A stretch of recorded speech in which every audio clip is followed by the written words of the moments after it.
kanalımıza hoş geldiniz. Bugün sizinle ile Turak yükleyeceğiz arkadaşlar. Onun da kuzenim var. Gel kuzi. Geldim kuzi.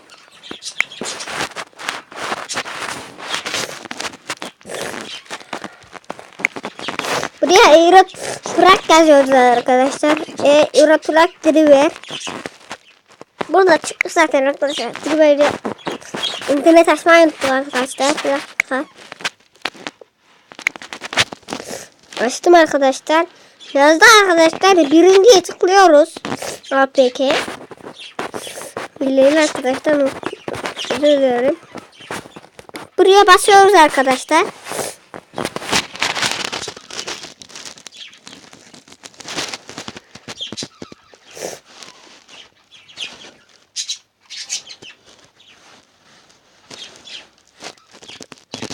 Bağlantıya git diyoruz.